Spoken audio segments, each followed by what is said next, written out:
किसी भी नई सरकार के लिए जनता का भरोसा ही सबसे अहम होता है। सबसे बड़ा सवाल यह है, क्या बिहार की जनता भी उतनी ही खुश है जितनी सम्राट सरकार खुद खुश दिखाई दे रही है? क्या बिहार में कानून का राज मजबूत हुआ है या फिर डर और अराजकता का माहौल गहराता जा रहा है? आज हम बात करेंगे 3 ऐसी घटनाओं की जो सिर्फ 3 जिलों की खबर नहीं है, बल्कि बिहार की कानून व्यवस्था पर बड़े सवाल खड़े करती है। पहला, भोजपुर का भरत तिवारी एनकाउंटर। दूसरा, सिवान में प्रदर्शन के दौरान एक छात्र पर AK-47 से फायरिंग का आरोप। और तीसरा, रोहतास में एक मजदूर की गोली मारकर हत्या, जिसके बाद पूरा गांव हिंसा की आग में झुलस गया। 3 घटनाएं, 3 जिले, लेकिन सवाल सिर्फ एक, क्या यही वो बिहार है जिसका वादा जनता से किया गया था? रोहतास में क्या हुआ, जहां एक मामूली विवाद ने एक मजदूर की जान ले ली? दिनारा थाना क्षेत्र के जोगिया गांव में जनेश्वर चौधरी मजदूरी करने गए थे। आरोप है कि किसी बात पर विवाद हुआ और आरोपी अजीत तिवारी ने गोली चला दी, जिससे उनकी मौत हो गई। आरोप यह भी है कि शव को नहर में फेंक दिया गया। इसके बाद जो हुआ, उसने पूरे इलाके को हिंसा की आग में झोंक दिया। गुस्साए ग्रामीणों ने आरोपी के घर पर हमला कर दिया, आग लगा दी। 3 ट्रैक्टर, 1 हार्वेस्टर और भूसे की झोपड़ी जलकर राख हो गई। भारी पुलिस बल तैनात करना पड़ा। अब सोचिए, एक हत्या, फिर हिंसा, फिर आगजनी। क्या यही कानून व्यवस्था है? अब चलते हैं सिवान, जहां एक प्रदर्शन के दौरान पुलिस पर आरोप लगा कि एक छात्र पर AK-47 से फायरिंग की गई। सोचिए, जिस हथियार का इस्तेमाल आमतौर पर आतंकवादियों, नक्सलियों या बड़े सुरक्षा अभियानों में देखने को मिलता है, अगर उसी हथियार के इस्तेमाल का आरोप किसी छात्र आंदोलन के दौरान होने लगे तो सवाल उठेंगे ही। यही सवाल लेकर शुक्रवार को नेता प्रतिपक्ष तेजस्वी यादव सीधे पुलिस मुख्यालय पहुंचे। उन्होंने DGP विनय कुमार से मुलाकात की। साथ में RJD के कई वरिष्ठ नेता भी मौजूद थे। तेजस्वी यादव ने पटना के बंटी यादव हत्याकांड और सिवान की घटना पर जवाब मांगा। उन्होंने कहा, सिर्फ एक सिपाही को जिम्मेदार बताकर मामला खत्म नहीं किया जा सकता। अगर AK-47 चली तो आदेश किसने दिया? जिम्मेदारी ऊपर तक तय होनी चाहिए। उन्होंने ये भी कहा कि इस मामले पर न देश के गृह मंत्री बोल रहे हैं, न बिहार के गृह मंत्री, और मुख्यमंत्री को खुद सामने आकर जवाब देना चाहिए।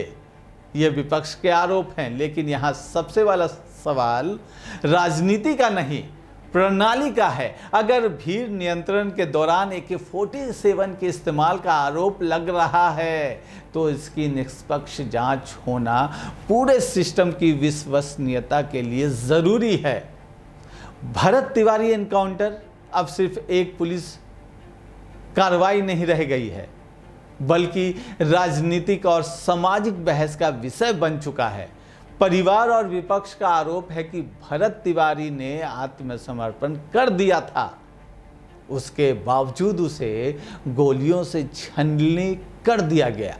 सवाल लगातार उठ रहे हैं कि अगर किसी ने सरेंडर कर दिया था तो फिर इतनी गोलियां क्यों चली? विपक्ष का आरोप है कि इस मामले को दबाने की कोशिश भी की जा रही है। सरकार इन आरोपों से इनकार करती है, लेकिन सवाल अभी भी हवा में तैर रहे हैं। अब सबसे बड़ा सवाल, तीनों घटनाओं को एक साथ रखकर देखिए।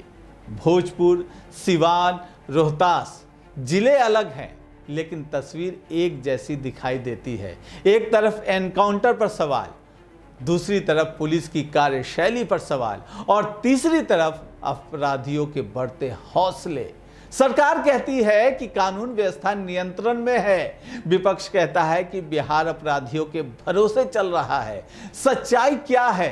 जब कोई छात्र डरता है, जब कोई परिवार एनकाउंटर पर सवाल उठाता है, जब एक मजदूर मामूली विवाद में मारा जाता है, तो सुशासन के दावे खुद ही कटघरे में खड़े हो जाते हैं।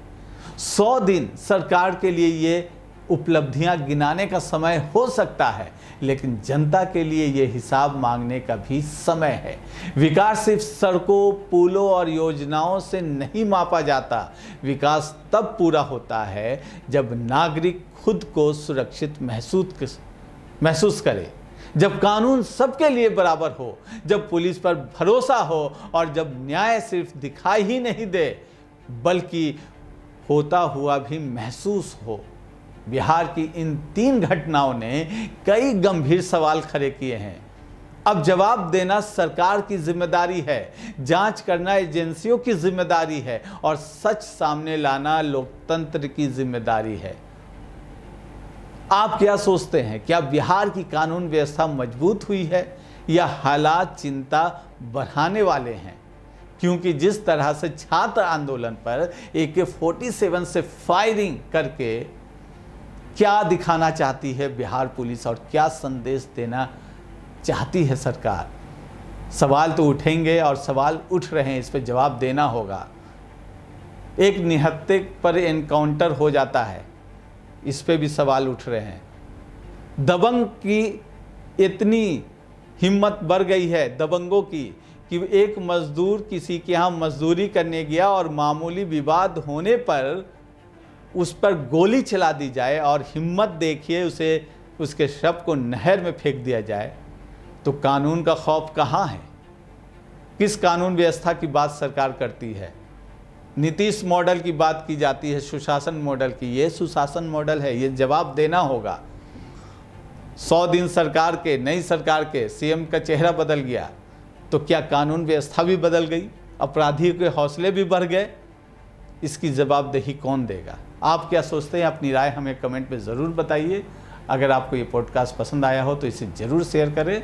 मिलते हैं अगले नई कहानी में। मुझे दीजिए इजाज़त। नमस्कार।